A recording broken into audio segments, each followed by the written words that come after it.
Jai Shri Krishna. This is for Gita Olympiad 2025. I am Mrs. Rita Mahesh Nathwani and I am reciting the Adhyay 7th of Srimad Bhagavad Gita. Om Shri Paramatmane Namaha. Srimad Bhagavad Gita Atha Saptamodhyayah. Shri Bhagavan Uvacha मय्यासक्तमनः Partha योगैर्युञ्जन्मदाश्रयः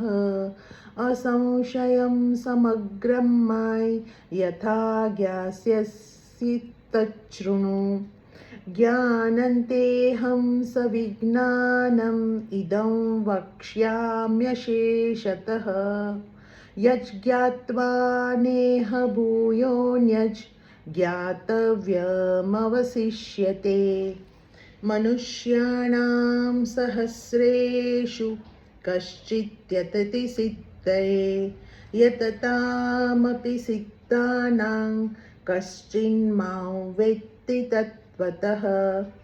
भूमिरापो नलो वायुः खं मनो बुद्धिरेव च अहंकार इतीयं मे भिन्ना प्रकृतिरस्तदा अपरेयमितस्त्वन्यां प्रकृतिं वित्ति मे परां जीवभूतां महाबाहो ययेदन्धार्यते जगत् एतद्योनीनि भूतानि सर्वाणीत्युपधारय अहं कृत्स्नस्य जगतः प्रभवः प्रलयस्तथा मत्तः परतरन्नान्यत् किञ्चिदस्ति धनञ्जय मयि सर्वमिदं प्रोतं सूत्रे मणिगणा इव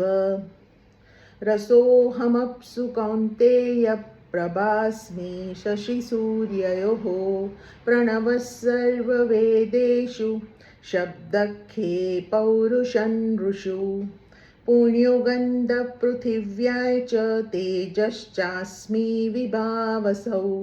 जीवनं सर्वभूतेषु तपश्चास्मि तपस्विषु बीजं मां सर्वभूतानां विद्धि पार्थ सनातनं बुद्धिर्बुद्धिमतामस्मि तेजस्तेजस्विनामहं बलं बलवताय चाहं कामरागविवर्जितं धर्माविरुद्धो भूतेषु कामोऽस्मि भरतर्षभ ये चैव सात्विका भावा राजसास्तामशाश्च ये मत् एवेति तान् विद्धि न त्वहन्तेषु ते मयि त्रिभिर्गुणमयैर्भावैर्एभिः सर्वमिदं जगत् मोहितं नाभिजानाति मामेभ्यः परमव्ययम् दैवी ह्येषा गुणमयी मम माया दुरत्यया मामेव ये प्रपद्यन्ते मायामेतां ते न मां दुष्कृतिनो मूढाः प्रपद्यन्ते नराधमाः माययापहृतज्ञाना आसुरं भावमाश्रिताः चतुर्विद्या भजन्ते मां जनाः सुकृतिनोऽर्जुन आर्तो जिज्ञासुरर्थार्थी ज्ञानी च भरतर्षभ तेषां ज्ञानी नित्ययुक्त एकभक्तिर्विशिष्यते प्रियो हि ज्ञानिनोत्यर्थम् अहं स च मम प्रियः उदाराः सर्व एवैते ज्ञानी त्वात्मैव मे मतम् आस्थितः स हि युक्तात्मा मामेवानुत्तमां गतिम् बहुनाय जन्मनामन्ते ज्ञानवान् मां प्रपद्यते वासुदेवः सर्वमिति स महात्मा सुदुर्लभः कामैस्तैस्तैर्हृतज्ञानाः प्रपद्यन्तेऽन्यदेवताः तन्नियमास्थाय प्रकृत्या नियता स्वया यो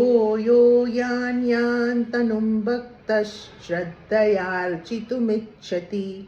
तस्याचलां श्रद्धां तामेव विद्याम्यहम्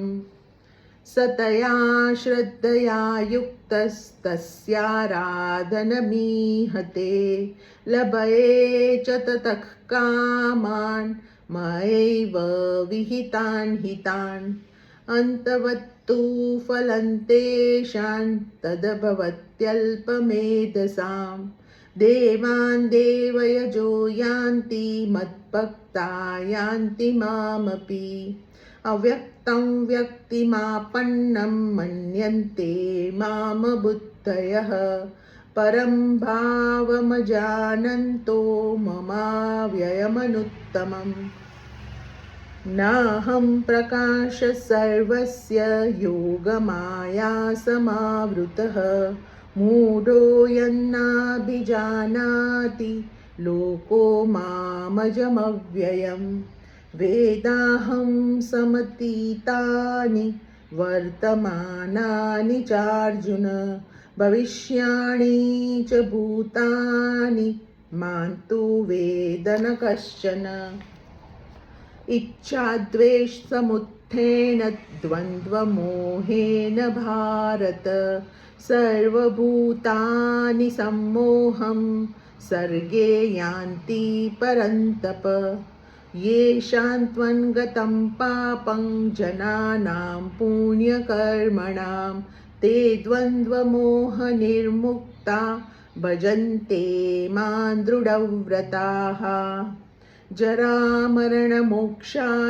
मामाश्रित्य यतन्ति ये ते ब्रह्म तद्विदुःकृत्स्नम् अध्यात्मं कर्म चाखिलम् साधिभूताधिदैवं मां साधियज्ञै च ये विदुः प्रयाणकालेऽपि च मां ते विदुर्युक्तचेतसः ॐ तत्सदिति श्रीमद्भगवद्गीतासु उपनिषत्सु ब्रह्मविद्यायां योगशास्त्रे श्रीकृष्णार्जुनसंवादे ज्ञानविज्ञानयोगो नाम सप्तमोऽध्यायः। ॐ श्रीकृष्णार्पणमस्तु। जय श्री कृष्ण।